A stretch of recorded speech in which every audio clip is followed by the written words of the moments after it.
Hello, everybody, and welcome to 30 Minute Thrive, your go-to podcast for anything and everything HR, powered by MRA, the Management Association. Looking to stay on top of the ever-changing world of HR? MRA has got you covered. We'll be the first to tell you what's hot and what's not. I'm your host, Sophie Bowler, and we are so glad you're here. Now it's time to thrive. Hello, everybody, and welcome to this episode. So in an earlier, very popular podcast, we talked about employee engagement, the employee engagement equation, with our employee engagement survey director, Kristie Haase. And at the end of that podcast, I asked Kristie for one piece of advice for employers to find the right balance of engagement. So Kristie recommended that leaders start at the beginning of the process by defining expectations and goals of positions in order to measure employee performance effectively and be a better coach. So we kind of want to expand on employee engagement a bit more today and go deeper into this important topic by focusing on what truly matters most to employees. So we're going to look at two key factors that drive engagement for employees and discuss employers' and employees' actions for engagement. So just to recap a little bit, Kristie, what does employee engagement really mean? Well, Sophie, first of all, thanks for having me back. Absolutely. Employee engagement, as we talked about in the first podcast, is the extent to which employees are invested in the organization. And when I say invested, I really mean to what degree do they identify with the organization they're in, see themselves as part of the organization and therefore part of the success. So when the organization does well or the department does well, hey, I contributed to that. And likewise, when it is not going well, they too feel the pain. So they're really a part of the organization. For sure. So based on what employee engagement means, why is this important to an organization? It's important for both the employee and the employer. For the organization, highly engaged employees are the innovators, the contributors for change. They solve problems. They move your organization forward. So they have a lot of momentum. And even in roles that may not require a lot of innovation, engaged employees are great at executing the mission. So if you have people that are really plugged in, they're performing well for you. For employees, as we talked about last time, it's also important, employee engagement is, because if you're working for years on end, if you're engaged, you tend to find your work valuable and you feel valued doing so. So it's a healthier way to work as opposed to really just dreading going to work. Absolutely. So now we've talked about the what and the why. So let's look at the how now. So how do you measure engagement? We talked about this a lot last time, and the easiest way for an organization overall is to administer a survey. And we talked a little bit about it's important to really create your definition of engagement and design questions that are measuring that particular definition. So, for example, MRA, we talk about the degree to which you're invested, but if an organization really considers engagement as being happy, then they're going to need to have a survey that is measuring that. The other ways, though, besides a survey to measure engagement is to watch and listen to people. And that is really the role of a leader, to observe how their employees are performing. Do they seem interested? Are they passionate? Do they have high expectations? We show our levels of engagement day to day. So those are the qualitative measures, but they are just as important or even more important than the quantitative. Yeah, I like that last point on watching your employees when they don't know they're being watched, because then they're acting their most natural selves and it's not a pre-thought about survey that they're answering the questions for. They're just acting how they would at work. Yeah. It's best time to observe them. It's very true. And I know that might sound a little creepy, but it's really not. Maybe I shouldn't have said watch. No, it's perfect. I mean, that is one of the most rewarding things for me is when you're watching people working and you're kind of listening, and we're in an open office environment. So not to make this even more creepy, but I listen to it all the time. Right. You can hear when people are really working together to solve a problem.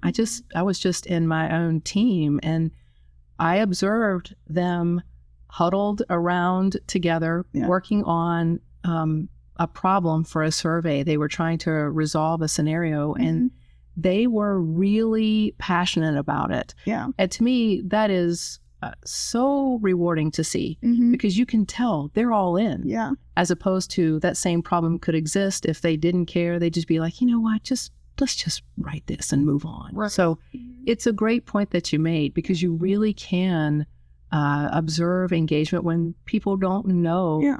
They're just in their day. Exactly. Yeah, that was a great example. So in our last podcast, you talked about how the employer must help engage the employee by sharing the mission and purpose of their role. So are there other key factors that significantly impact employee engagement besides that? Yes, staying with that leader and employee relationship, a key component is coaching along the way. So the leader, once they have established what the mission is and the importance of the role, to give feedback on what the employee is doing well, to give feedback on what they are not doing well, and to say, here's the alternative. If you're not performing well here, this is what I'd like to see you do differently. So that holistic feedback, giving that frequently is important. It doesn't have to be a formal thing, but just conversations here and there are key to making an employee feel visible and valued. Absolutely. So you also shared some research with us while we were prepping for the episode that was very interesting. So that is that 75% of employees don't want to quit, but they also do not see a path forward with their current employer. So any comments on this or anything employers can do to kind of change that? Yes, please. I mean, I have to be honest, that's one of the reasons why I really wanted to come back is when I read that article, I was kind of heartbroken. 75% of employees don't want to leave. And, just to be accurate here, only 48% of employees see a path for advancement in their company. So when we think about employee engagement, and one of the things that is important for people to stay with a company and to stay engaged in the company is the ability to grow in that company, whether it's within the current job that they have, to be able to pick up new skills, to learn new things for that role, or maybe employees desire to move into different roles in an organization, whether it's across or up. That ability to grow is what really keeps us where we are. And so 48% of respondents to that particular survey said, I don't see it. And so that lets me know right away, people are now looking at their alternatives. Meanwhile, at MRA, our engagement surveys that we administer for our members, the desire to develop, to have those development opportunities, that continues over the past 10 years to be one of the top requests. So it's not going away. Right. It's just really stark to see that your employees are looking. If they can't see an opportunity to grow, they are already looking around for their alternatives. Kind of going off of that, the research also suggested another stat that 2/3 of employees believe their performance process is a waste of time. So while employers are using this performance process as a measure, the employees no longer really trust that process. So what can employers do to address this concern? This is also such a painful topic. I've been in HR for a long time now. And as an HR manager and an HR business partner, that was a top pain point even before I came to MRA in my current role. The performance management process is always a controversial process.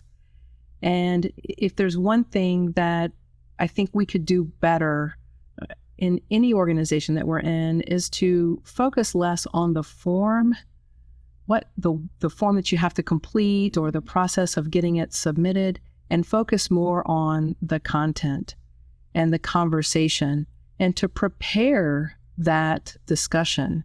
I think that when we talked about 48% don't see a way forward in the company and 75% of those who responded don't want to leave their company, I think one of the missing communication pieces is that as leaders, we are not preparing for the conversation with the employee. We're not thinking about the role that they're in and asking really good questions of what do you need in this role? Where do you see the role going next? And I think that if we really thought about what we're asking an employee to do in a position and had a conversation around that, just a conversation, you could document it later. I think a lot of that would make the content more real and more useful for both employee and employer. Yeah, that's a great point. I feel like a lot of employees sometimes are just caught up in, I got to get this worksheet done and I got to submit my progress report. But a lot of people don't have just those sit-down conversations that's what really matters the most, not filling out the form correctly or like you said. I never thought about this until I started administering engagement surveys. But, when I was an HR manager, I thought everybody dreaded the process in terms of getting the feedback. One of the surprising things for me is over the past 10 years, there will be times, it doesn't happen in every organization's survey, but there are frequent times when employees will say, could I please have a performance review? And I'm shocked by that. Oh, people really want them. But yes, they do, because they are interested in the company. They signed on. They found the work interesting to some degree. They want to do a good job. And when they're not getting a performance conversation, when they're not talking with their leader, it makes them feel less visible and less important. And so it's a very refreshing point of view for me to see that people really do want to have those conversations. So have the conversation, worry about the form afterwards. Kind of on that note, what is it that employees really want too? What matters most to them? Well, I know we are complicated as human beings, and so I can't say that there's one thing, but I would say when it comes to working, provided that the pay and benefits are sufficient, we all would like more pay, more benefits. But if it's enough, if we're making enough, and if the culture is good, then I think the next thing for most of us as employees is to feel like that we are making a difference.